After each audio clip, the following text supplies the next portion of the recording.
एक बार सिंधु सौवीर देश का राजा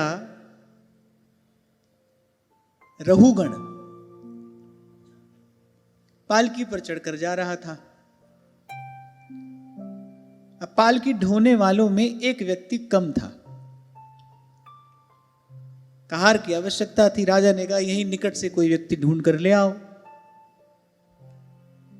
अब जो दूसरे कहार थे उनकी दृष्टि पड़ी इन्हीं महाराज भरत पर। अब हष्ट पुष्ट तो ये थे ही। अच्छा देखो, इसी कारण वो डाकू भी पकड़ कर ले गए। चलो भाई इन्हीं की बलि देंगे। अब हष्ट पुष्ट हैं, उन कहारों की दृष्टि पड़ी, बोले भाई बढ़िया बलवान व्यक्ति है, बलशाली है, बढ़िया पालकी ढोएगा, इसी को उठाकर लेकर चलो। यही बात कल मैं आपको कह रहा था कि ये जो गुण है ना, भगवान के चरणों में लगे फिर तो बहुत सुंदर, नहीं तो भाई ये तो व्यक्ति के लिए बाधा ही बाधा है। ये जीवन में व्याधि लेकर आने वाला है, विपदा लेकर आने वाला है। इसलिए कल आपको छोटा सा वो एक उदाहरण दिया था मैंने, भाई टोकरी में जो सबसे पका हुआ फल है ना, उसी को सबसे पहले चुना जाता है काटने पीटने के लिए।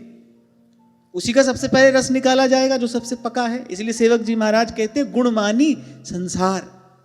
व्यक्ति को ऐसा लगता है कोई हमारा आदर करता है ना भाई, धनी का आदर धन के कारण होता है, और रूपवान का जो सम्मान है वो उसके रूप के कारण है। जब रूप नहीं रहता तो वो सम्मान भी नहीं रहता, धन नहीं रहता तो वैसा आदर नहीं रहता।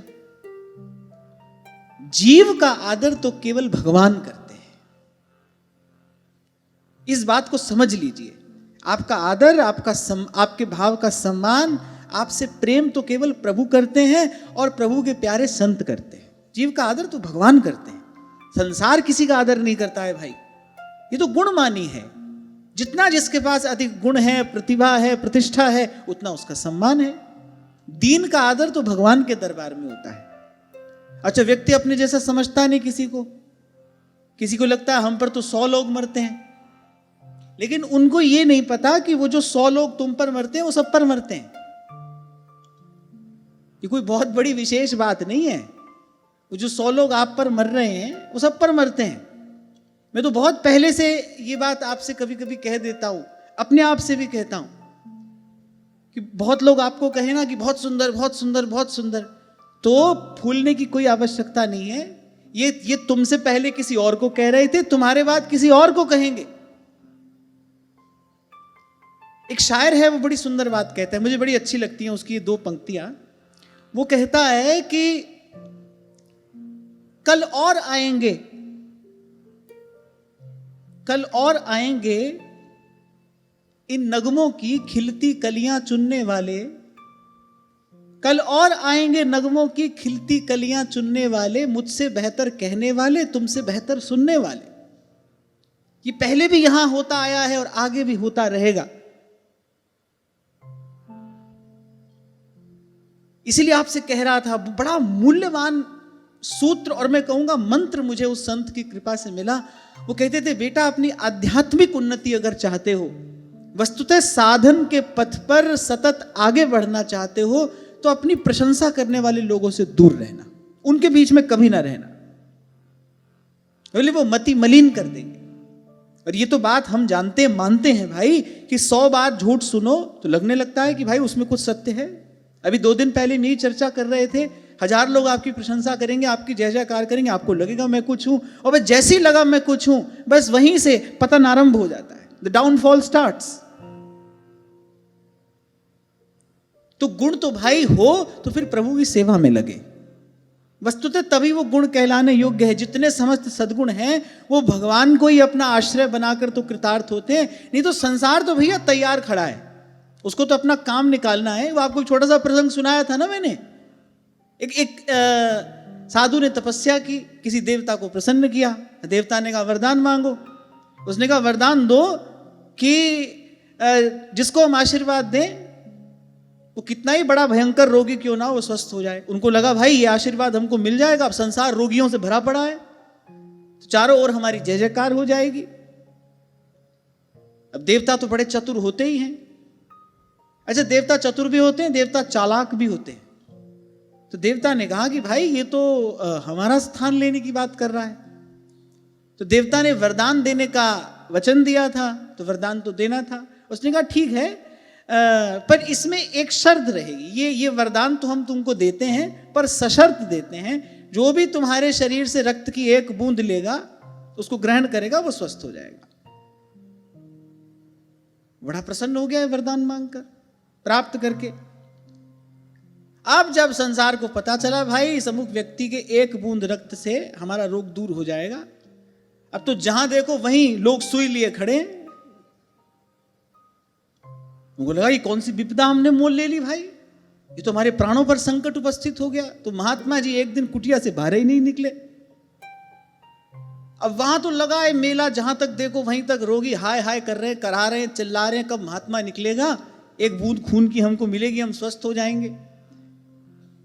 अब उनसे भी बहुत देर धीरज रखा नहीं गया, घुस गए कुटिया में, खींच कर लेकर आए महात्मा को, बांध दिया पेड़ से। अब एक एक करके एक बूंद लिए जा रहे हैं, खूब बढ़िया भंडारा चल रहा है, वहां तो पंगत हो रही है।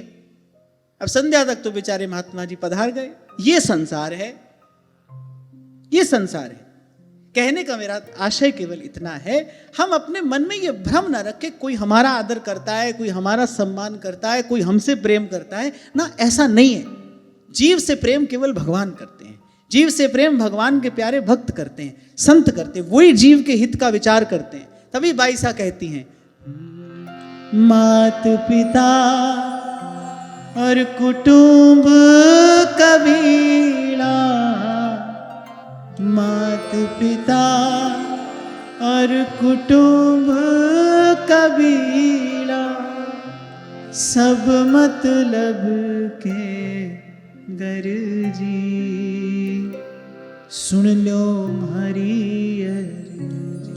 अच्छा ये नहीं सोचना बाकी सब स्वार्थी हैं और हम नहीं हैं, हम भी ऐसे ही हैं, हम भी तो किसी के संबंधी थे हैं ना, जैसे वो हैं वैसे ही हम भी हैं। तो संसार का स्वरूप है, जीव से निस्वार्थ प्रेम, जीव का हित चिंतन केवल भगवान के प्यारे भक्त करते हैं, संत करते हैं। इसीलिए भगवान स्वयं अपने श्रीमुख से कहते हैं, मोते अधिक संत करी लेखा। अब यही दुबले पतले होते तो ना डाकू पकड़ के ले जाते और ना कहार सोचते भाई ये हमारे किसी काम का है। हमारे बाबा तो कहा ही करते थे, बोले जब तक तुम संसार के काम के हो तब तक संसार से पीछा छूटने वाला नहीं है। इसीलिए तो पूर्व में हमने देखा अपने आप को अंधा, बहरा, मूर्ख सिद्ध कर दिया, भीतर से परम जागृत हैं, आत्म साक्षात्कार संपन्न महानुभाव हैं, और संसार की दृष्टि में अपने आप को मूर्ख सिद्ध कर दिया। अच्छा हम लगे हैं सबसे अधिक बुद्धिमान सिद्ध करने में, सबसे अधिक विद्वान सिद्ध करने में लगे हम स्वयं को। इतना भारी भरकम उपदेश क्यों देने आए हैं आपको? सब हमको जाने, सब हमको माने, हमारी प्रतिष्ठा हो, और वहां जो मार्ग प्रभु की ओर जाता है वहां की करनी, वहां की रहनी देखो इससे बिल्कुल विपरीत है। तो अपने आप को सर्वथा छुपाए बैठे, क्योंकि प्यार किए मुख चाटी है और बैर किए तन हान, व्यास बढ़ाई लोक की और कुकर की पहचान। और देखो गोस्वामी जी कहते कंचन तजनो सहज है, कृत धन तो छोड़ देता है व्यक्ति, सहज त्रिया को नेह, खरे इंद्रियों पर संयम भी कर लेता है। इन दोनों को ही श्री गोस्वामी जी ने सहज कहा है। कंचन तजनो सहज है, सहज त्रिया को नेह, करे मान बढ़ाई ईर्षा, तुलसी दुर्लभ ये। कीर्ति का लोभ व्यक्ति नहीं छोड़ पाता, प्रतिष्ठा का लोभ व्यक्ति नहीं छोड़ पाता। अधिक से अधिक हमारी प्रतिष्ठा हो, अधिक से अधिक लोग हमको जाने माने पहचाने, इसी प्रयास में लगता है। वो दो इच्छाएं छोड़कर आता है तो ये तीसरी इच्छा मुंह बाए खड़ी है, और इससे पार पाना के संत कह रहे हैं, कह रहे तुलसी दुर्लभ ये, जय राखे रघुवीर ते उबरे ते ही काल महा। ये तो भगवान की कृपा से, भगवान के स्वरूप का पूर्ण बोध हो जाए, भगवान की कृपा से भगवान का स्वरूप स्वभाव, भगवान की शक्ति सत्ता सामर्थ्य जानने में आ जाए, तब समझ में आता है भाई कहो नानक सब तेरी वड्याई, कोई नाम न जाने मेरा, जीव पिंड सब तेरा। भाई भगवान कृपा करे तो ही भगवान जानने में आए। राम कृपा बिन सुन खगराई, तो जानी ना जाए राम प्रभुताई। तो भगवान कृपा करें और कोई भगवान के स्वरूप स्वभाव को जान ले, तब लगता है भाई कहाँ हम हैं, क्या हमारी सामर्थ्य करने वाला कोई एक है। इसलिए कल आपसे कह रहा था कि अच्छा करना है पर भूलना नहीं है, हम नहीं कर रहे, कोई हमको निमित्त बनाकर करा रहा है। वो उस अच्छे के कर्ता मत बन बैठना, फिर तो फंस जाओगे, फिर तो द्वंद्व में पड़ोगे, फिर संसार में पड़ना पड़ेगा। केवल अशुभ से ही नहीं बचना है ना भाई, शुभ से भी बचना है। शुभ अशुभ दुर्ग विध्वंसी दल, तब जयति जयति जग उच्चरे। सेवक जी महाराज कह रहे हैं इस संसार से मुक्ति पानी है, जीतना है इसे। तो कह रहे फिर शुभ अशुभ दुर्ग विध्वंसी बल, फिर कह रहे इन दोनों ही दुर्गों को तोड़ना पड़ेगा, इन दोनों से मुक्त होना है। तो अच्छा तो करना है भाई, अब भगवान के हैं, बुरा थोड़ी करेंगे, अच्छा ही करना है, सदा ही करते रहना है, पर कर्ता होकर नहीं करना है। प्रभु करा रहे हैं, प्रभु की कृपा से हो रहा है, अपने आप को बीच में नहीं लाना है, कर्ता बनकर नहीं बैठ जाना है। तो खैर हम तो यहां ये बात कर रहे थे, कोई भी गुण हो खिंचा चला आता है संसार। तो प्रभु से कहो, प्रभु अगर आप मुझे गुण दो तो गुण से पहले मुझे अभय प्रदान करो कि मेरा गुण आपके चरणों में लगकर कृतार्थ हो। नहीं तो गुण तो भाई संसार की ओर धकेलने वाला है। तभी कबीर कहते हैं, सुख के माथे सिल पड़े जो नाम हृदय से जाए। अच्छा, व्यवहार से भी अपन इसको समझ सकते हैं। एक पागल मूर्ख व्यक्ति, उसके पास कौन जाता है? कोई नहीं जाता है। और कोई बुद्धिमान हो और अपने आप को बता दे भाई मैं बहुत बुद्धिमान हूं, 4 लोग सलाह मांगने पूछ जाएंगे कि नहीं?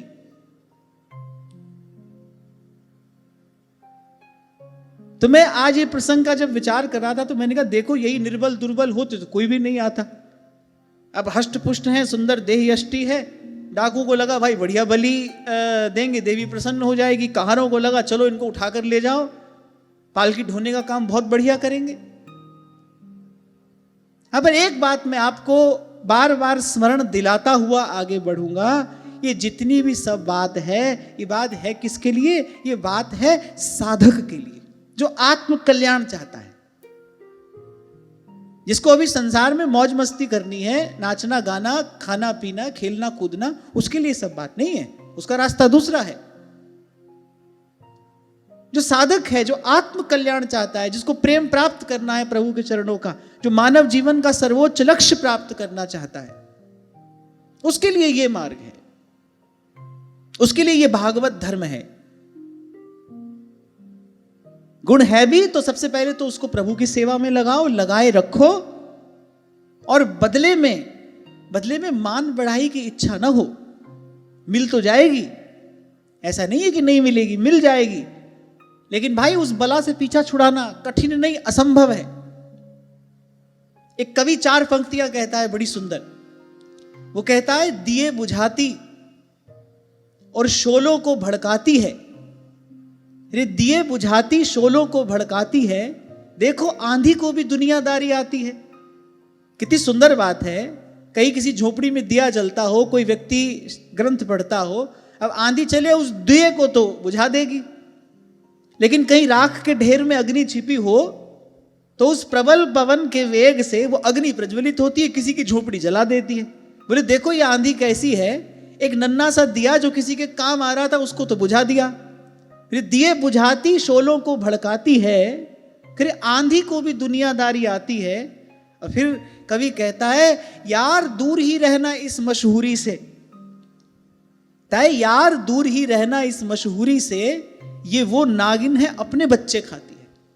जो व्यक्ति प्रसिद्ध होता है वही नष्ट होता है, उसी का पतन होता है, उसी की मति मलिन होती है। एक बार भगवत भजन का आनंद प्राप्त हो जाए तब समझ में आता है भाई किस अनर्थ के पीछे हम भाग रहे थे, क्या मांग रहे थे भगवान से। ये तो प्रभु बड़े दयालु है जो हमारे मांगने पर हमको देते नहीं, पल पल हमारी संभाल करते हैं। नहीं तो जीव क्या मांगता है, जीव अपने लिए बार बार विपदा ही तो मांगता है। इसीलिए गोस्वामी जी अपने मन से कहते हैं, सुन मन मूढ़ सिखावन मेरो। तो मूर्ख है ये तो, इसीलिए आपको कहता हूं अपने मन, अपने जीवन को, अपने भजन को इस मन के भरोसे नहीं छोड़ देना है। मन ये कह रहा है, मन ये कर रहा है तो करते चलो। मन तो मूर्ख है। जब तक गुरु की चरण शरण नहीं मिली, जब तक गुरु का बताया मार्ग नहीं मिला, तब तक तो मन मूर्ख है, बंधन का कारण है, पतन कराने वाला है। मन क्या कहता है इस पर ध्यान नहीं देना है। और चंचल है, बड़ा चंचल है, इसलिए परिश्रम करना पड़ेगा, देर तक आपको प्रयास करना पड़ेगा, तब सन्मार्ग पर आएगा। और सन्मार्ग पर आ जाएगा तो आप छोड़ दोगे ना, ना, उसके बाद और अधिक प्रयास करना पड़ेगा कि ये सन्मार्ग पर बना रहे।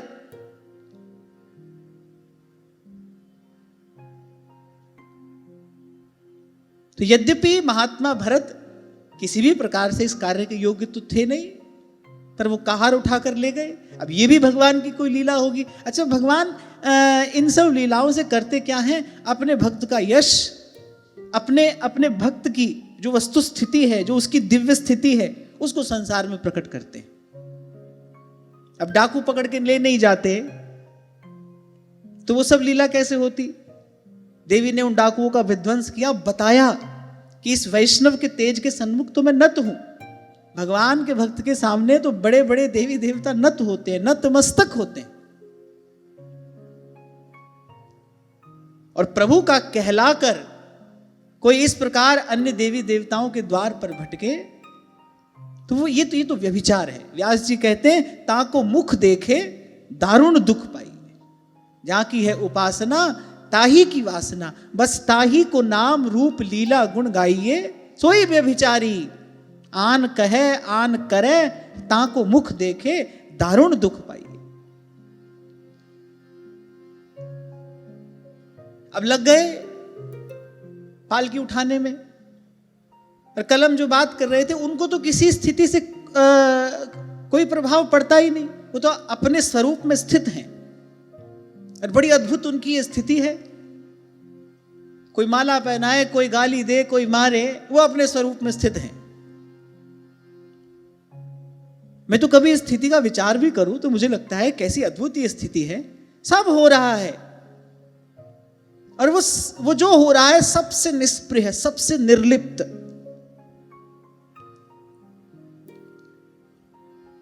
तो भाई कोई जीव पांव तले आकर दब ना जाए, तो इसलिए यहां वहां पैर रखते हैं।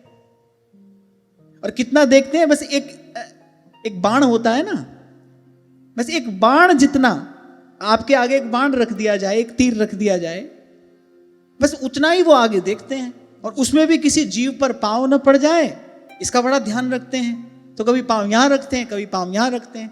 अब आप इस दृश्य की कल्पना करो, पालकी उठाने वाले 3 कहार तो बढ़िया चलते हो, एक ऐसा चलता हो तो पालकी तो टेढ़ी मेढ़ी हो जाएगी ना।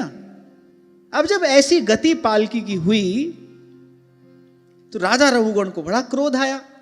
यद्यपि राजा श्रद्धालु था, यद्यपि राजा की सत्संग में निष्ठा है, पर भाई वो राजा भी है, और राजा होने के नाते कुछ रजोगुण का होना बड़ा स्वाभाविक है। अब राजा है तो उसको गुस्सा आ गया, कहारों को डांटा, क्या करते हो? कहारों ने कहा, स्वामी हमारा दोष नहीं है, हम तो बिल्कुल बढ़िया चला रहे, जो नया कहार आया है ना इसकी गति कुछ विचित्र है। अब राजा रघुगण ने उनको देखा, बड़े हष्टपुष्ट। तो राजा रघुगण ने पहले तो ताना मारा, बोले हाँ देखो बेचारा बड़ा दुर्बल है ना, इससे पालकी उठाई नहीं जा रही है। तो इस प्रकार अनेक प्रकार से उनको ताने मारे। वो अपनी स्थिति में जो कि त्यों वैसे ही आनंद में। राजा ने कहा, देखो बड़े दुख की बात है, अपने अन्य कहारों से कहा, तुम कितने मूर्ख हो, ऐसे निर्बल दुर्बल दीनहीन व्यक्ति को उठाकर ले आए हो, जबकि हैं बड़े हष्टपुष्ट। अब इनको देखकर ऐसा लग रहा है जैसे बहुत दिनों से इन्होंने कुछ खाया भी नहीं है। पर भरत जी की मनस्थिति पर किसी प्रकार का कोई प्रभाव नहीं, वो चुपचाप उसी प्रकार जैसे चल रहे थे वो वैसे ही पालकी उठाए चलते रहे। अब पालकी तो अब भी सीधी चाल से चल नहीं रही। अब तो भाई राजा का क्रोध चढ़ गया, अब क्रोध से तमतमा गया राजा। और जैसे मैंने कहा कि यद्यपि राजा श्रद्धालु है, सत्संग में उसकी रुचि है, संतों में उसकी निष्ठा है, फिर भी क्योंकि राजा है तो इसलिए कुछ रजोगुण का होना तो स्वाभाविक है। यहां एक बड़ा सूक्ष्म सा पर बड़ा महत्वपूर्ण संदेश आपको हमको मिलता है कि प्रभुता जब आती है तो वो अपने साथ कुछ ना कुछ दोष, कुछ ना कुछ दुर्गुण लेकर आती है। बड़ा कठिन है। भगवान बचाएं तो कोई बचे, नहीं तो कोई नहीं बच सकता। इसलिए गोस्वामी जी तो यहां तक कह देते हैं कि अरे कोई जन्मा ही नहीं आज तक संसार में, नहीं को वस जन माँ जग माही, प्रभुता पाए जाए मद नाही।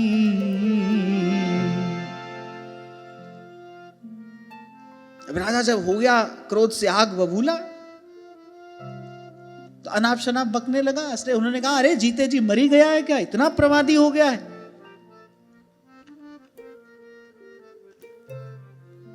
उन्होंने कहा जैसे यमराज जीव को उसके अपराध के लिए दंड देते हैं, बोले उसी प्रकार मैं भी अभी तेरा समाधान किए देता हूं, अभी तेरे होश ठिकाने आ जाएंगे। क्या क्या बकने लगा। अच्छा, ये सब बात जो कही जाती है, इसके मूल में क्या है? इसके मूल में केवल जीव का अज्ञान है, अविद्या है। सच्ची बात क्या है? सच्ची बात तो महादेव बता रहे हैं मां भवानी से। बोले बिहसी महेश तब, ज्ञानी मूढ़ न को, जी जस जग रघुपति करहि, सोति ही छिन तस हो, सोचि ही छिन तस हो।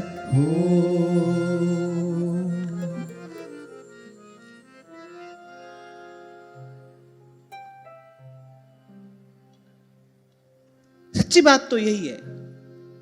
अच्छा, एक बार इस भाव का आप विचार करो तो आप देखो थोड़ी देर में आपको भला बुरा दिखाई देना बंद हो जाएगा कि भाई जो है तो भगवान की इच्छा से हो रहा है। नियंत्रक जो है वो तो भगवान है, डोरी प्रभु के हाथ में है, वो जिसको जैसा नचा रहे हैं वो वैसा नाच रहा है।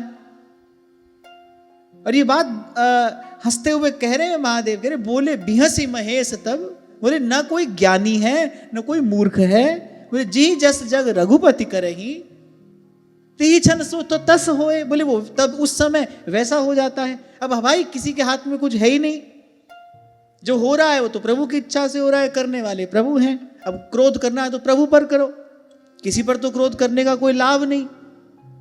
एक बार थोड़ी देर के लिए आप इस भाव का अभ्यास करो, देखो धीरे धीरे आपका मन शांत होने लगेगा। वो जिनसे आपने बैर विरोध पाल रखा है ना, वो वैर विरोध का शमन होने लगेगा, वो भाव धीरे धीरे नष्ट होने लगेगा।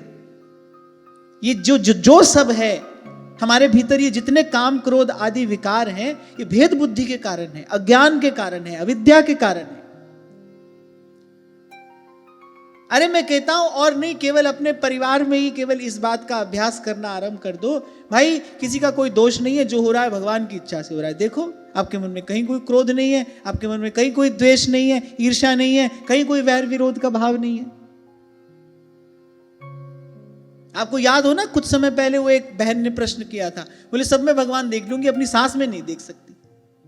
अब भाई बर्तन में तो एक ही छेद बहुत है, बर्तन में जो वस्तु रखी है अगर एक भी छिद्र हुआ तो बह तो जाएगी, वहां से थोड़ी देर लगेगी पर बह तो जाएगी, बर्तन को तो खाली कर देगी। ऐसे ही साधक के आसपास एक भी व्यक्ति यदि ऐसा है, आपको लगे भाई सबके प्रति तो हमारा भाव बड़ा अच्छा है, एक व्यक्ति ऐसा है, एक भी व्यक्ति यदि ऐसा है, तो ध्यान रखना आपकी साधना को नष्ट करने के लिए तो वो एक ही छिद्र पर्याप्त है। उसी का समाधान तो आपको करना है। आपकी सहनशीलता, आपकी क्षमा, आपकी उदारता, उस सब की परीक्षा वहीं तो होगी। एक और बात मैं आपसे कहता हूं, कभी आपको ये लगने लगे ना भाई इस व्यक्ति ने तो हमारा बहुत ही अपराध किया है, इसको तो किसी भी प्रकार से क्षमा नहीं कर सकते हम, तो एक बार आप अपने मन में ये विचार करना, हमारे कितने अपराध प्रभु आज तक क्षमा करते आ रहे हैं। अगर प्रभु भी हमारे लिए ऐसा ही सोचने लगे कि भाई इसका ही अपराध तो अब हम क्षमा नहीं कर सकते, तो हम जाएंगे कहां, हमारी गति कहां होगी।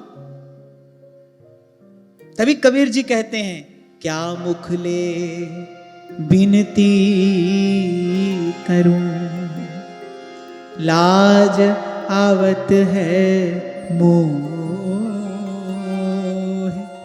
तोहे देख अवगुण करूं, कैसे भाऊं तू। और उसमें भी हम अपनी ओर देखें, जिनको प्रभु बरसों से सत्संग में लाकर बैठा रहे हैं। हमको प्रभु ने संतों का संग दिया है, सत्संग दिया है, जपने के लिए अपना नाम दिया है। क्या हमारे जीवन में काम क्रोध आदि विकार नहीं है? क्या हमारे जीवन में राग द्वेष नहीं है? हम नहीं करते हैं किसी से ईर्ष्या, हमको नहीं होता है किसी से द्वेष। हम तो प्रभु के कहलाकर ये सब अपराध कर रहे हैं, प्रभु तो भी हमारे सब अपराध क्षमा करते हैं। और कैसे क्षमा करते हैं? कह रहे अवगुण करे समुद्र सम, अरे पर गिनत ना अपनो जान। कभी ऐसा लगने लगे ना भाई इस व्यक्ति को क्षमा नहीं कर सकते, हम बहुत अपराध किया इसने हमारा, किया होगा पर उतना नहीं किया होगा जितना हमने प्रभु का अपराध किया है। पर प्रभु तो क्षमा कर ही रहे हैं। और हम चाहें कि हमको प्रभु से क्षमा दान मिले, तो फिर हमको भी क्षमा का दान देना चाहिए, हमको भी क्षमा कर देना चाहिए। ये बड़ा महत्वपूर्ण विचार है। हो जाता है ऐसा कभी कभी, कोई एक आध दो व्यक्ति हमारे जीवन में ऐसे हो जाते हैं कि हम चाह कर भी नहीं क्षमा कर पाते उनको। तब इस बात का विचार करना चाहिए, अरे प्रभु भी तो मेरे अनंत अपराध क्षमा करते आ रहे हैं, प्रभु हमको क्षमा ना करे तो भाई फिर तो नरक का द्वार हमारे लिए सदा सर्वदा के लिए खुला है। हम जो यहां आकर बैठे हैं वो अपना कोई बल पुण्य पुरुषार्थ नहीं है, इसमें तो भगवान की कृपा है। हम पर प्रभु ने कृपा की, हमको प्रभु ने क्षमा दान दिया और देते ही चले जा रहे हैं। अपराध तो रोज ही होता है भाई, नित्य ही होता है, और एक नहीं अनेक होते हैं। हमको ऐसे दयालु कृपालु प्रभु मिले हैं, हमको अगर प्रभु से क्षमा का प्रसाद मिला है तो प्रसाद तो बांटना चाहिए भाई, प्रसाद तो बांटना चाहिए। और एक और बात, जो व्यक्ति अपराध कर रहा है, जो व्यक्ति अपमान करता है, दुर्वचन कहता है, आपका अहित करने का प्रयास करता है, एक बार निष्पक्ष रूप से चिंतन करो उस चेतना की कितनी दुर्दशा है। वो व्यक्ति क्रोध का पात्र नहीं है, वो व्यक्ति तो दया का पात्र है, उस पर तो दया करनी चाहिए। मनुष्य का जन्म जीवन पाकर कोई अगर कुकर्म कर रहा है, किसी को दुर्वचन कहता है, किसी का अहित चिंतन करता है, किसी की हानि करने में लगा है, तो आप देखो मनुष्य का जन्म जीवन पाकर वो कैसे पतन के रास्ते आगे जा रहा है। ऐसे जीव पर तो दया करनी चाहिए। संतों ने भी तो हम पर दया की है भाई, हम भी कुमति कूप में पतन था। संत कहते हैं कुमति कूप में पतन था, पकड़ निकाला हाथ। हम भी उसी कुमति के अंधे कुएं में गिरे थे भाई, संतों ने हमारा हाथ पकड़ के भी तो निकाला है। धाम बताया ईश का। और बड़ी सुंदर बात श्री स्वामी सत्यानंद जी महाराज यहाँ कहते हैं, ये दो शब्द मुझे बड़े प्यारे हैं। कह रहे कुमति कूप में पतन था और पकड़ निकाला हाथ, और फिर कह रहे धाम बताया ईश का, कह रहे देकर पूरा साथ। संत गुरु केवल रास्ता दिखा नहीं देते, जब तक जीव पहुंच नहीं जाता तब तक उसकी संभाल करते हैं, उसके साथ बने रहते हैं, कभी शब्द के रूप में, कभी विचार के रूप में, कभी अपने पावन पवित्र संकल्प से वो जीव की रक्षा करते हैं। धाम बताया ईश का, देकर पूरा साथ।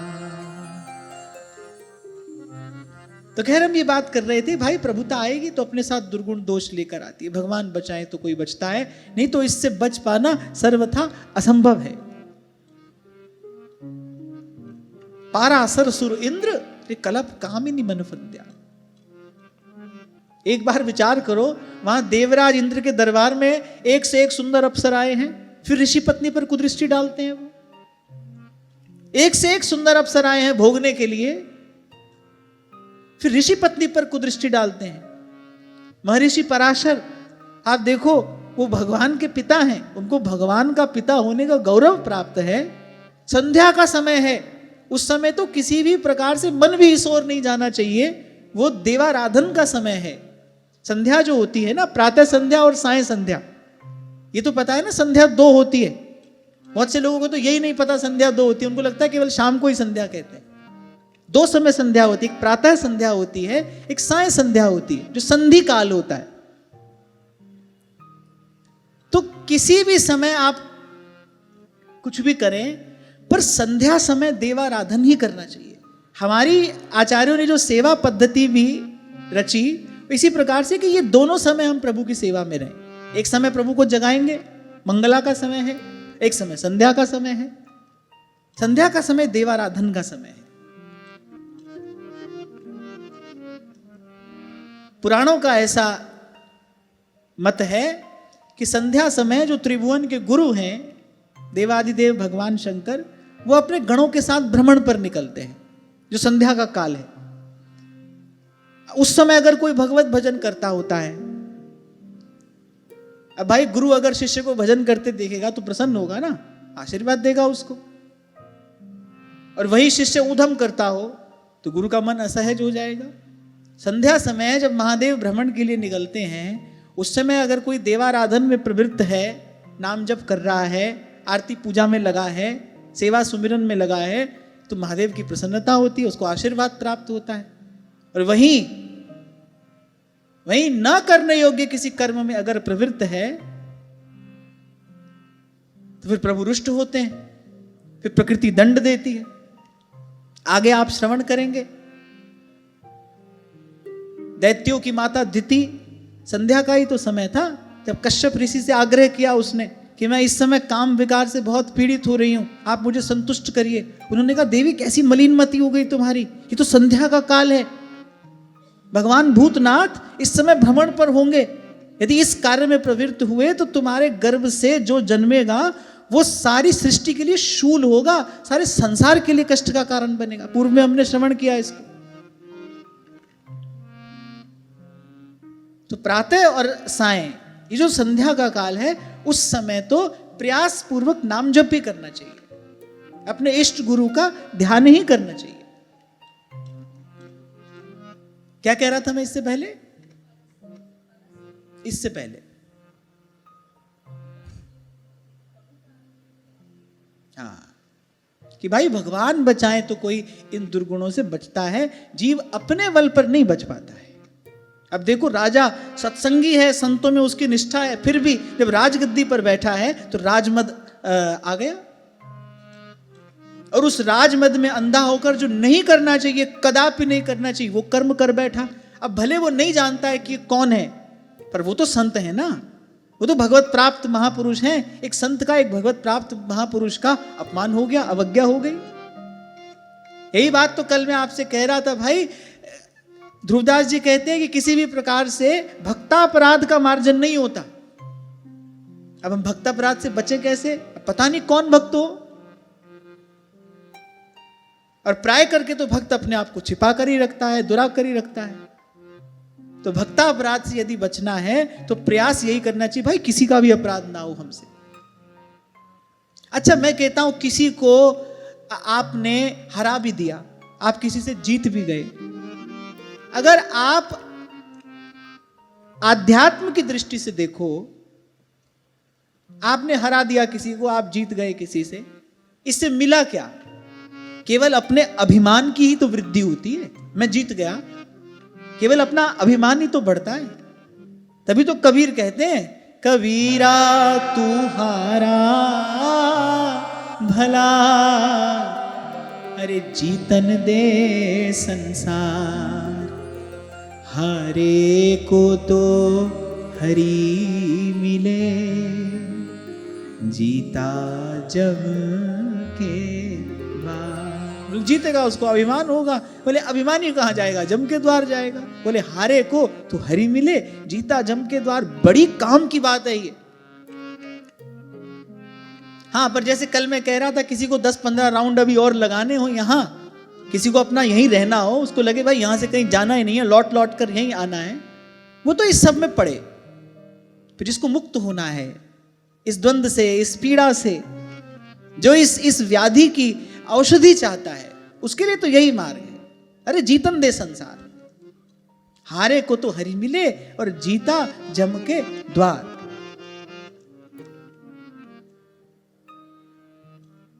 मैं विशेष हूं, ये बात सबसे साधारण है, वो ध्यान से सुनना। मैं विशेष हूं, मैं कुछ अलग हूं, ये भाव सभी के भीतर कहीं ना कहीं है।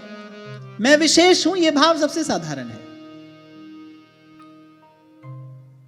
अंग्रेजी में जैसे एक्स्ट्रा ऑर्डिनरी कहते हैं ना, so this is the most ordinary thing which everyone possess. सबके भीतर ये बात है, चाहे उसमें कुछ है कि नहीं है, लेकिन उसको लगता है भाई मैं श्रेष्ठ हूं, मैं कुछ अलग हूं, मुझ में कुछ ऐसा है जो किसी में नहीं है। और सबकी परत हटाकर देखो, सबके यहां यही पड़ा है, और जो सबके पास हो वो तो विशेष नहीं होता, वो तो रेयर नहीं होता ना जो सबके पास में है। तो ये तो सबसे साधारण बात है। मैं जीत जाऊं, मैं बड़ा हूं, मैंने उसको हरा दिया, मैंने उसको पराजित कर दिया, बहुत साधारण बात है ये। दिस इज सो नॉर्मल, ये बहुत साधारण बात है। सिंपल होना उपलब्धि है, नॉर्मल होना उपलब्धि नहीं है। सिंपल होना, सहज सहज, जहां कोई चादर नहीं ओढ़ी है आपने, जैसे आप हैं वैसे, जो के त्यों, जैसे के तैसे, सीधे सच्चे सरल। ये छोटी छोटी बातें हैं हमको व्यवहार शुद्धि प्रदान करती हैं। एक बात तो मानोगे ना, अब व्यवहार में झूठ बोलते रहो, कपट करते रहो, मंदिर में बैठ के कितना ही भजन करो, उससे क्या होगा? शुद्ध तो व्यवहार को ही करना है, और व्यवहार शुद्धि में यह अत्यंत महत्वपूर्ण सूत्र है। किसी को हराकर क्या होगा? आप जीत भी गए किसी से, क्या होगा? केवल अपना अभिमान ही तो बढ़ेगा, वो अभिमान प्रभु से दूर ही तो लेकर जाएगा। अगर मुक्त ही होना है तो भाई फिर तो प्रयास ही करना चाहिए जितना जल्दी हो उतना यहां से पिंड छूटे। और क्या, छोटे से छोटा व्यक्ति भी, साधारण से साधारण व्यक्ति भी एक क्षण नहीं लगाता ये कहने में, अरे तुम बड़े होगे तो अपने घर होगे, हम तुमसे मांग कर खाते हैं क्या? उसके भीतर भी एक अभिमान है, सबके भीतर है, हमारे आपके सबके भीतर है। और ये कोई विशेष बात थोड़ी है, सबसे साधारण बात है ये। इससे मुक्त होना है। जीवन ऐसा हो, जीवन शैली ऐसी हो जिससे ये अभिमान बढ़े नहीं, इसकी वृद्धि ना हो। हम तो आपको बार बार ये कहते हैं भाई आपको सेवा में लगना है, जिससे अभिमान शून्यता आए। मेरा मुझ में कुछ नहीं, जो कुछ है सो तोड़। हमको तो इस भाव की ओर आगे बढ़ना है। ऐसा कार्य जीवन में बिल्कुल भी नहीं करना है जिससे हमारा अभिमान बढ़े, जिससे हमारे अभिमान की अभिवृद्धि हो। एक ही चीज है जो प्रभु को अच्छी नहीं लगती, और वो अभिमान है। वो नहीं अच्छा लगता प्रभु को। जब मैं था तब हरि नहीं, और जब हरि है मैं नाही। और भाई 2-4 दिन का ये खेला है। स्वामी जी महाराज कहते हैं दिवस 4 के हला भला में तू कहा लेगा लाद। मान लो तुमने 100 गोल्ड मेडल जीत लिए और जितनी सब ट्रॉफी संसार में सब तुम्हारे पास हैं, ले जाओगे क्या साथ में? बताओ, ले जा सकते हो? और मुझे तो ऐसा लगता है वो देख देख के व्यक्ति अंत में रोता ही है, क्योंकि वो सामर्थ्य सदा रहती नहीं, वो प्रतिभा सदा रहती नहीं। फिर देख देख के व्यक्ति दुखी होता है। इसीलिए श्री नागरीदास जी महाराज कहते हैं, भ्रमत फिरत है काल संग नित शीस पर, अरे ये तन अति छिन भंग धुआं को धौर है, याते दुर्लभ काल न वृथा गवाइए। गाइए, याते दुर्लभ काल न वृथा गवाइए। ब्रजनागर नंदलाल सुनित दिन गाइए। ब्रजनागर नंदलाल सुनिस दिन गाइए। संग फिरत है काल भ्रमत नित शीस पर, ये तन अति छिन भंग धुआं को धौर है, याते दुर्लभ सांस न वृथा गवाइए। याते दुर्लभ सांस न वृथा गवाइए। ब्रजनागर नंदलाल सुनिस दिन गाइए। ब्रजनागर नंदलाल सुनिस दिन गाइए। ये वो पाठ है जो यहां से पढ़कर अपने मन को पढ़ाना है। चली जात है आयु जगत जंजाल में, कहत टेर के घड़ी घड़ी घड़ियाल में। कहते ये जो घड़ी है ये टिक टिक नहीं कर रही है, ये तो आपको सचेत सावधान कर रही है। समय जा रहा है, कई बार कहता हूं ना आपसे, जीवन क्या है? समय ही तो जीवन है। वो जो अवधि आपको मिली जन्म और मृत्यु के बीच में, जो काल समय आपको मिला, उसी का नाम तो जीवन है। कह रहे ये समय नहीं जा रहा है भाई, जीवन जा रहा है। चली जात है आयु जगत जंजाल में, कहत टेर के घरी घरी घरियाल में। समय चूक के काम न फिर पछताइए, समय चूक के काम न फिर पछताइए। ब्रज नागर नंदलाल सुनिस दिन गाइए। ब्रज नागर नंदलाल सुनिस दिन गाइए। सुत पित पतिय मोह महा दुख मूल है, जग मृग तृष्णा देख रयो क्यों भूल है। सुत पित पतिय मोह महा दुख मूल है, जग मृग तृष्णा देख रयो क्यों भूल है। स्वप्न राज सुख पाए न मन ललचाइए, स्वप्न राज सुख पाए न मन ललचाइए। ब्रज नागर नंदलाल सुनिस दिन गाइए। ब्रज नागर नंदलाल सुनिस दिन गाइए। ब्रज नागर नंदलाल सुनिस दिन गाइए। ब्रज नागर नंदलाल सुनिस दिन गाइए। संग फिरत है काल भ्रमत नित शीस पर, ये तन अति छिन भंग धुआं को धौर है। संग फिरत है काल भ्रमत नित शीस पर, ये तन अति छिन भंग धुआं को धौर है। याते दुर्लभ सांस न वृथा गमाइए, दुर्लभ सांस न वृथा गवाइए। ब्रज नागर नंदलाल सुनिस दिन गाइए। ब्रज नागर नंदलाल सुनिस दिन गाइए। ब्रज नागर नंदलाल सुनिस दिन गाइए। ब्रज नागर नंदलाल सुनिस दिन गाइए। कलह कल्पना काम कलेश निवारनो, पर निंदा पर द्रोह न कबहु विचारनो। कलह कल्पना काम कलेश निवारनो, पर निंदा पर द्रोह न कबहु विचारनो।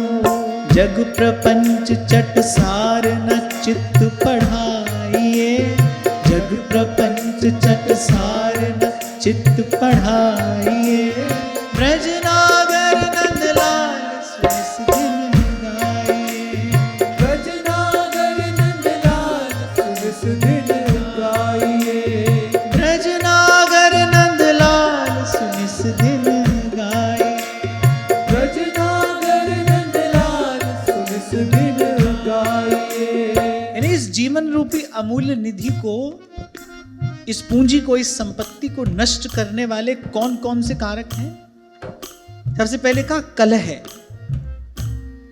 देखो आदमी कभी भी हारने के लिए तो नहीं लड़ता है ना? जो लड़ता है जीतने के लिए लड़ता है। और यहां जीतने का फल क्या है? बोले जीता जम के द्वार। क्यों लड़ना है? मैं तो व्यवहार से संबंधित एक और बात भी आपको कहना चाहता हूं। आप जानते हैं भाई, इस व्यक्ति के साथ हमको 10-20 साल अभी रहना है। आपको पता है भाई, और कोई मार्ग नहीं है और कोई विकल्प नहीं है। प्रारब्ध ने हमको बांध दिया है, इसके साथ, इसी के साथ रहना है। जब उसी के साथ रहना है, फिर क्यों लड़ना है? तब भी लड़ने का कोई औचित्य नहीं, क्योंकि आपको सुबह लड़के शाम को उसी के साथ रहना है। तब भी लड़ने का कोई औचित्य नहीं है। और नहीं रहना है, मान लो आपने ये निश्चय कर लिया नहीं रहना है, तब तो लड़ने का बिल्कुल भी औचित्य नहीं, क्योंकि उसके साथ रहना ही नहीं है। फिर वो उतनी इतनी ऊर्जा भी, इतनी शक्ति भी उस व्यक्ति पर क्यों व्यर्थ करनी है, क्यों लगानी है? दोनों स्थिति में कलह का तो कोई उपयोग है ही नहीं, कलह का तो कोई औचित्य है ही नहीं। और फिर संत कह रहे हैं भाई जीवन रूपी इस अमूल्य निधि को खाने वाला है ये कलह, इसको नष्ट करने वाला है। कलह कल्पना काम कलेश निवारनो, पर निंदा पर द्रोह न कबहु विचारनो। कलह कल्पना काम कलेश निवारनो, पर निंदा पर द्रोह न कबहु विचारनो। और फिर कहा काम कलेश निवारनो। आपको गुस्सा आया भाई, किसी ने हमारी इच्छा पूरी नहीं की, सारा संसार मिल जाए तो आपकी इच्छा पूरी नहीं कर सकता। भगवान ने आपको जो देना था दे दिया, उससे आपकी इच्छा पूरी नहीं हुई। एक बेचारा तुच्छ सा शुद्र सा व्यक्ति क्या आपकी इच्छा पूरी करेगा? इसका निवारण तो भाई विवेक से आपको ही करना है, बाहर वाला व्यक्ति नहीं कर सकता है। कामात क्रोध संजायते, काम की पूर्ति नहीं होती तो क्रोध होता है, लेकिन क्रोध करना हो तो अपने ऊपर करना चाहिए। व्यक्ति कहता है भाई अमुक व्यक्ति ने मेरी इच्छा की पूर्ति नहीं की, अरे सारा संसार मिल जाए तो जीव की इच्छा की पूर्ति नहीं हो सकती, तब इच्छा की पूर्ति नहीं होती। ये तो सब प्रपंच है, लिखा रहता है सर्व मनोकामना पूर्ण, देवी जी का मंदिर सर्व मनोकामना पूर्ण इसका मंदिर, कोई मनोकामना किसी की पूर्ण नहीं होती। इसका निवारण तो व्यक्ति को गुरु की कृपा से विवेक से करना होता है, गुरु कृपा से, संत कृपा से। स्वामी जी कहते हैं ना, कै हित कीजे साधु संगति सो जावे कलमश जी को। इच्छा ही तो मन का कलुष है, कलमश है। संत कृपा से इसका निवारण होता है, इसकी निवृत्ति होती है, इसकी पूर्ति नहीं होती। इच्छा की पूर्ति नहीं होती, इच्छा की निवृत्ति होती है संत गुरुजन की कृपा से, सत्संग की कृपा से। कलह का भी कोई औचित्य नहीं है। आपको छोटा सा उदाहरण दे दिया मैंने, आप जानते हो भाई इस व्यक्ति के साथ रहना ही है और कोई रास्ता नहीं है, तब भी कलह क्यों करना है जब उसी के साथ ही रहना है। और नहीं रहना है फिर तो बिल्कुल भी कलह नहीं करना चाहिए, फिर तो उस व्यक्ति पर अपना अमूल्य समय क्यों नष्ट करना है, फिर भी मौन रहिए। और मान लो आप जीत भी गए तो जीता जम के द्वार, जीत भी जाओगे तो अभिमान बढ़ेगा, वो भी भगवान से दूर ले जाने वाला है। किसी भी दृष्टि से आप देखो इसका तो कोई औचित्य नहीं है। फिर क्रोध आता है किसी पर, भाई इसने हमारी इच्छा की पूर्ति नहीं की, तो ये भी आपकी भूल है, भ्रम है। इच्छा की पूर्ति होती नहीं भाई, इच्छा की तो निवृत्ति होती है। और उसके लिए आपको स्वयं अपने ऊपर कार्य करना पड़ेगा, उसके लिए आपको अपने भीतर जाना पड़ेगा। सत्संग का सेवन करिए, जगाइए अपना सोया विवेक। सोई बात संत कह रहे हैं, बोले ना तो ये करने योग्य कार्य है, और फिर कह रहे हैं पर निंदा पर द्रोह, बोले इसका तो कभी विचार भी नहीं करना। पर निंदा के किए थे आवत कछु नहीं हाथ, और मूर्ख पर्वत पाप को ले चलो अपने साथ। पर निंदा पर द्रोह न कबहु विचार, पर निंदा पर द्रोह न कबहु विचार। बड़ी सुंदर बात श्री नागरीदास जी कह रहे हैं, जग प्रपंच चट सार न चित्त पढ़ाइए, जग प्रपंच चट सार न चित्त पढ़ाइए। ब्रज नागर नंदलाल सुनिस दिन गाए, ब्रज नागर नंदलाल सुनिस दिन गाए। बोले भैया सुख चाहते हो तो इस संसार की इस प्रपंच पाठशाला में अपने मन को नहीं पढ़ाना, इसको संतों के पास ले जाना, उनसे शिक्षा ग्रहण करना, उनसे विद्या प्राप्त करना। मैं तो कई बार आपसे कहता हूं ना भाई, यहां तो उल्टी ही पट्टी पढ़ाई जाती है। हम बचपन से सुनते आए, सुनो सबकी करो मन की। लो कितनी कितनी उल्टी पट्टी है।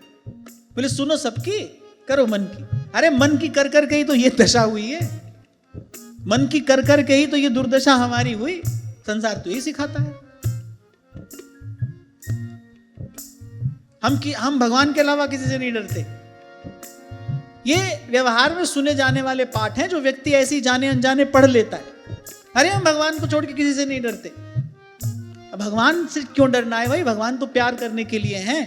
भगवान का स्वभाव तो ऐसा है, अवगुण करे समुद्र सम गिनत ना अपनो जान, राई के सम भजन को मानत मेरु समान।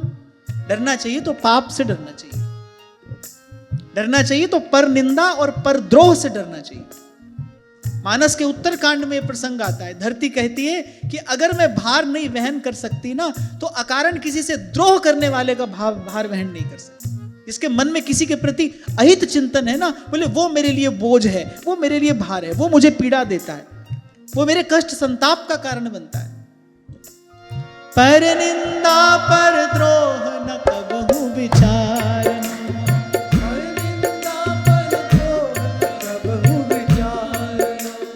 जग प्रपंच चटसार न चित्त पढ़ाइए, चटसार न चित्त पढ़ाइए। ब्रजनागर नंदलाल सुनिस दिन गाइए, ब्रजनागर नंदलाल सुनिस दिन गाइए, ब्रजनागर नंदलाल सुनिस दिन गाइए। ब्रजनागर नंदलाल सुनिस दिन गाइए। पर फिर भी हम मनुष्य हैं, ऐसा कोई विचार किसी के प्रति मन में आ जाए तो सावधान रहकर उसका मार्जन कर ले। भगवान का नाम जप के भगवान से प्रार्थना करें, प्रभु इस कुभाव से आप अपनी कृपा से मुझे मुक्त करें, मेरा मन निर्मल हो आपकी कृपा से। उस भाव के साथ बह नहीं जाना है। अंतर कुटिल कठोर भरे अभिमान सो, तिनके ग्रह नहीं रहे संत सन्मान सो। अंतर कुटिल कठोर भरे अभिमान सो, तिनके ग्रह नहीं संत रहे सन्मान सो। यही बात अभी आपसे कह रहा था ना, कोई भी व्यक्ति हारने के लिए तो नहीं झगड़ता है ना भाई, जीतने के लिए ही झगड़ता है। जीतेगा तो अभिमान बढ़ेगा, और बोले ऐसे अभिमान का क्या लाभ, संत ही नहीं आए उसकी ओर। अभिमानी के पास संत क्यों जाएगा भाई? अच्छा, संत तो बहुत सावधान होता है, वो तो बहुत विचार पूर्वक ग्रहण करता है, किससे ग्रहण करना है किससे नहीं ग्रहण करना है। अभिमानी के पास संत क्यों जाएगा? नहीं गए ना भगवान दुर्योधन के यहां, बोले भोजन की भूख मुझे नहीं है और भाव तेरे पास नहीं है, तो तेरे घर आने का तो कोई औचित्य ही नहीं है, तेरे यहां क्यों आना है मुझे? भगवान नहीं जाते तो भगवान को हृदय में बिठाने वाले संत कैसे जाएंगे? और लड़ने झगड़ने से क्या होगा? जीत भी जाओ तो अभिमान ही तो बढ़ेगा। संतों से, सत्संग से, भगवान से दूर ही तो होगे। सो बात यहां कह रहे हैं, तिनके ग्रह नहीं रहे संत सन्मान सो, तिनके ग्रह नहीं रहे संत सन्मान सो। उनकी संगत भूल न कबहू जाइए, उनकी संगत भूल न कबहू जाइए। ब्रजनागर नंदलाल सुनिस दिन गाइए, ब्रजनागर नंदलाल सुनिस दिन गाइए, ब्रजनागर नंदलाल सुनिस दिन गाइए। ब्रजनागर नंदलाल सुनिस दिन गाइए। कहूँ न कबहू चैन जगत दुख कूप है, हरि भक्तन को संग सदा सुख रूप। कहूँ न कबहू चैन जगत दुख कूप है, हरि भक्तन को संग सदा सुख रूप है। अच्छा, ये पंक्ति कहने वाला कौन है? कोई दीनहीन दरिद्र ये बात नहीं कह रहा है। कृष्णगढ़ नरेश राजा सावंत सिंह, जो बाद में नागरीदास के नाम से विख्यात हुए, वो अपना अनुभव कह रहे हैं। एक दिनहीन व्यक्ति बात कहे तो भाई ठीक है, उसके लिए तो नहीं, दरिद्र सम दुख जग माही, दरिद्रता के समान दूसरा दुख नहीं है, उसका तो दुखी होना स्वाभाविक है। पर ये बात कौन कह रहा है? एक राजा है, वो कहता है, कहूँ न कबहू चैन जगत दुख कूप है, हरि भक्तन को संग सदा सुख रूप है। कहूँ न कबहू चैन जगत दुख कूप है, हरि भक्तन को संग सदा सुख रूप है। इनके संग आनंदित समय बिताइए, इनके संग आनंदित समय बिताइए। ब्रजनागर नंदलाल सुनिस दिन गाइए, ब्रजनागर नंदलाल सुनिस दिन गाइए। दिन गाइए। ब्रजनागर नंदलाल सुन इस दिन गाइए। अब अंत में कहते हैं भाई करना क्या है। ब्रज रस लीला सुनत न कबहु अघावनो, ब्रज भक्तन सतसंगति प्राण पगावनो। ब्रज रस लीला सुनत न कबहु अघावनो, ब्रज भक्तन सतसंगति प्राण पगावनो। नागरिया ब्रजवास कृपा से पाइए, नागरिया ब्रजवास कृपा से पाइए। ब्रजनागर नंदलाल सुन इस दिन गाइए। ब्रजनागर नंदलाल सुन इस दिन गाइए। नागरिया ब्रजवास कृपा सो पाइए। नागरिया ब्रजवास कृपा सो पाइए। ब्रजनागर नंदलाल सुन इस दिन गाइए। ब्रजनागर नंदलाल सुन इस दिन गाइए। ब्रजनागर नंदलाल सुन इस दिन गाइए। ब्रजनागर नंदलाल सुन इस दिन गाइए। तो राजमद से राजा रघुगण की बुद्धि आवृत्त हो गई, अनाप शनाप बकने लगा, ऐसे संत भक्त का तिरस्कार कर दिया। मैं सिखाता हूं तुझे सेवक स्वामी का भाव क्या होता है, सेवक की कैसी निष्ठा स्वामी के प्रति होनी चाहिए। तू निराही प्रमादी है, हष्ट पुष्ट होकर भी तू प्रमाद करता है, और प्रमादी को दंड मिलना चाहिए। अपने आप को बड़ा पंडित समझ रहा था।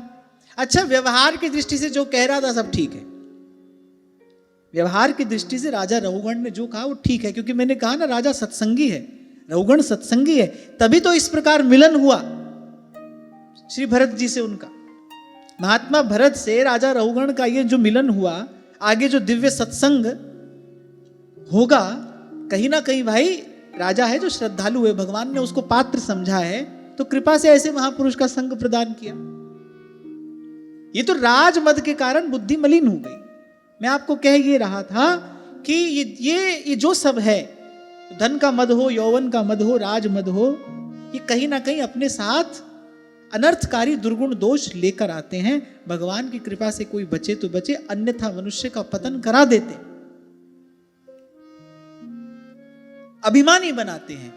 और बात यहां से आरंभ हुई थी कि अभिमान का अंतिम फल क्या है। अभिमान का अंतिम फल है जीव भगवान से विमुख हो जाता है, संत से दूर हो जाएगा, सत्संग से दूर हो जाएगा, भगवान से विमुख हो जाएगा।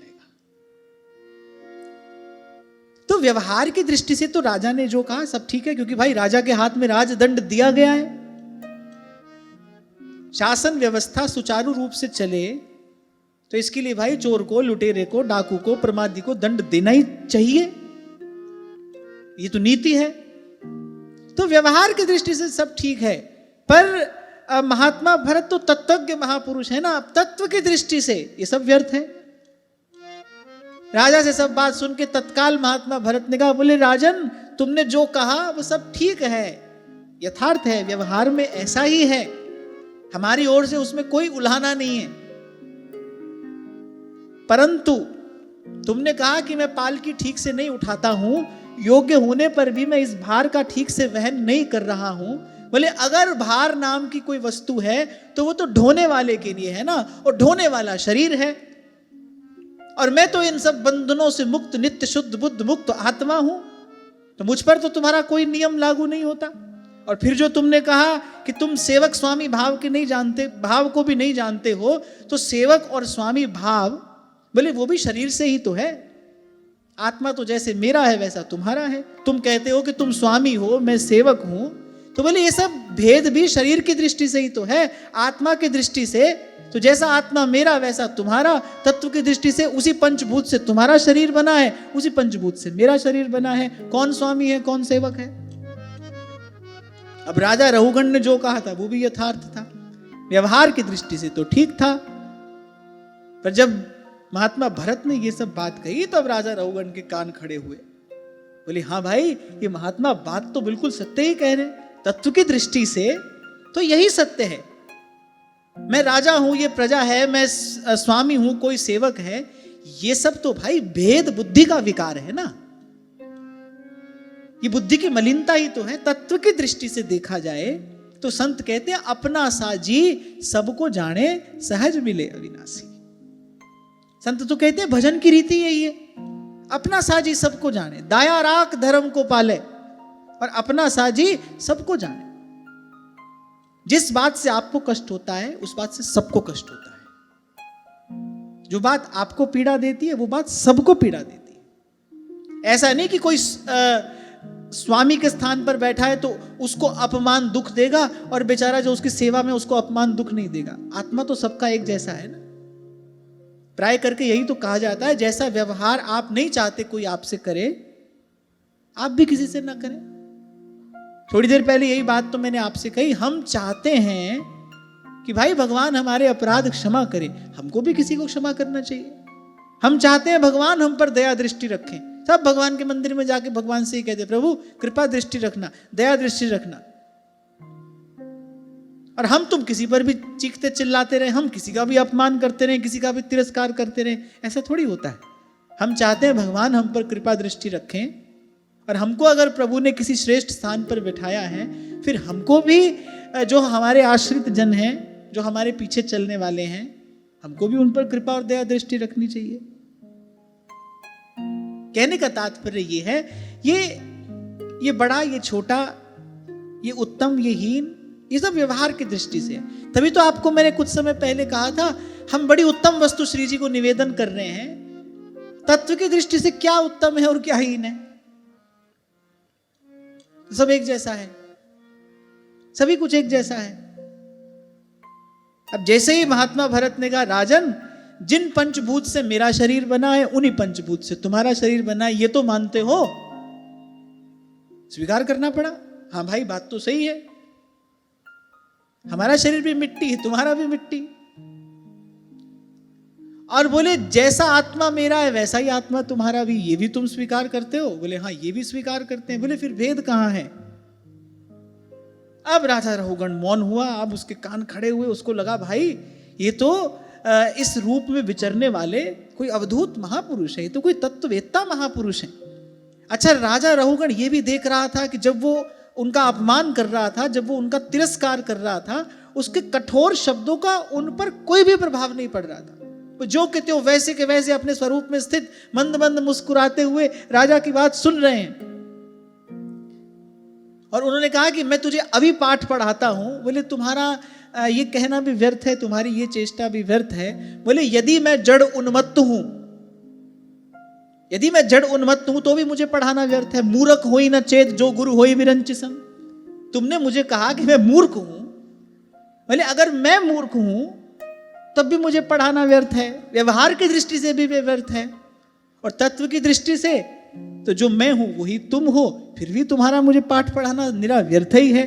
तो राजन क्यों ये व्यर्थ की बात कर रहे हो? अब भाई जैसे हम पालकी उठा रहे हैं वैसे हमसे उठवा लो। ये व्यर्थ की चर्चा, ये व्यर्थ की चेष्टा करने से क्या लाभ? अब तो राजा रहुगण कूदा पालकी से, पड़ गया चरणों में। भाई ये तो कोई दिव्य महापुरुष है, बार बार चरणों में लुंठित होता है और कहता है कि आप बताइए, क्या आप स्वयं भगवान दत्तात्रेय हैं या अवधूतों में से कोई हैं? किसके पुत्र हैं? कहां आपका जन्म हुआ? यहां कैसे पदार्पण हुआ आपका? और मुझ दीनहीन का यदि कल्याण करने ही पधारे हैं तो कहीं आप साक्षात सत्यमूर्ति भगवान कपिल ही तो नहीं है? अब एक बड़ा सुंदर श्लोक यहां पर मिलता है। नाहं विशंके सुरराज वज्रान्नत्र्यक्षशूलान्नयमस्य दण्डात् नाग्न्यर्क सोमानिल वेत्तपास्त्रा झंके वृषं ब्रह्मकुलावमाना। राजा रहुगण कहता है मुझे इंद्र के वज्र का कोई भय नहीं है। और बड़ी बात राजा रहुगण कह रहे हैं कि ना मैं महादेव के त्रिशूल से डरता हूं और यमराज के दंड का तो मुझे किंचित भी कोई भय नहीं है। अग्नि, सूर्य, चंद्र, वायु और कुबेर के अस्त्र शस्त्र भी मुझे भयभीत नहीं कर सकते। इसलिए मैंने आपको आरंभ में कहा कि राजा भी श्रद्धालु है, धर्मनिष्ठ है। बोले अग्नि सूर्य चंद्र वायु और कुबेर के अस्त्र शस्त्र भी मुझे भयभीत नहीं कर सकते, पर ब्राह्मण कुल के अपमान से तो मैं डरता हूं।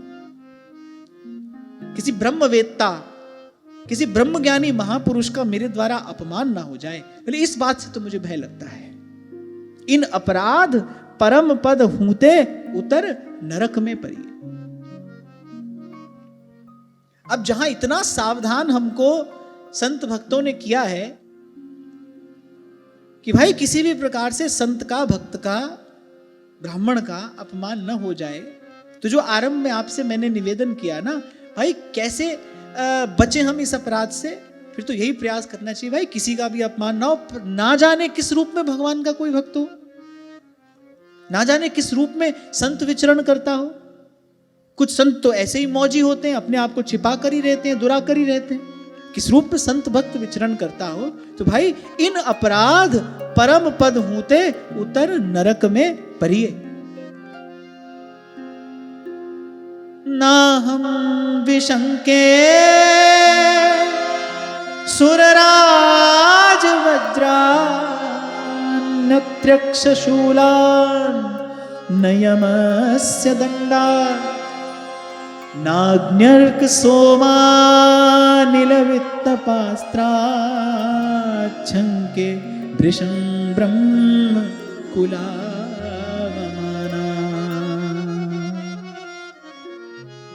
थर थर कांप रहा है राजा रहुगण, ये मुझसे क्या हुआ? एक तत्ववेत्ता महापुरुष का, एक संत का मुझसे अपमान हो गया, संत की मुझसे अवज्ञा हो गई। श्रीमद् भागवत में कहा है जो ऐसे आत्मवेत्ता महापुरुष होते हैं ना, के लिए उनके चरणों का पूजन अर्चन करना चाहिए। उनके चरण जो हैं वो जागृत तीर्थ हैं। तीर्थ में भी जो जागृत तीर्थ है उसकी विशिष्ट महिमा होती है। काल क्रम से कोई कोई तीर्थ जागृत होता है, उसकी चेतना जागृत होती है। वहां जप ध्यान आदि करने से शीघ्र सिद्धि प्राप्त होती है।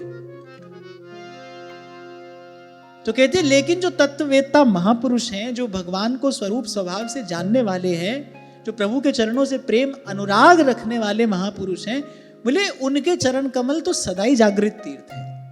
उनके चरणों का सेवन करने से तो बोले बुद्धि की सारी मलिनता नष्ट होती है और अंतर में ज्ञान का प्रकाश होता है। तो राजा ने बार बार प्रार्थना की, अपना परिचय दीजिए। महात्मा मुस्कुराए, बोले ये भी व्यर्थ का प्रश्न है, जो तुम हो वही मैं हूं। तुम में मुझ में भेद क्या है? जो तुम हो वही मैं हूं।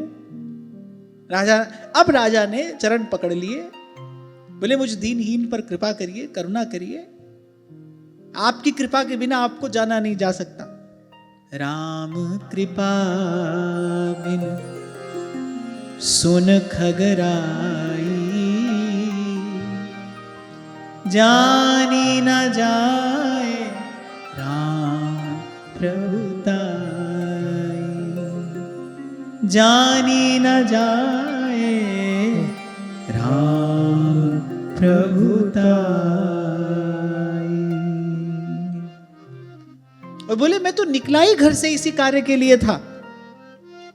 आत्मज्ञानियों के जो परम गुरु हैं, साक्षात श्री हरि की ज्ञान शक्ति के जो अवतार हैं, महामुनि कपिल, कह रहे मैं तो उनसे सत्संग करने ही जा रहा था।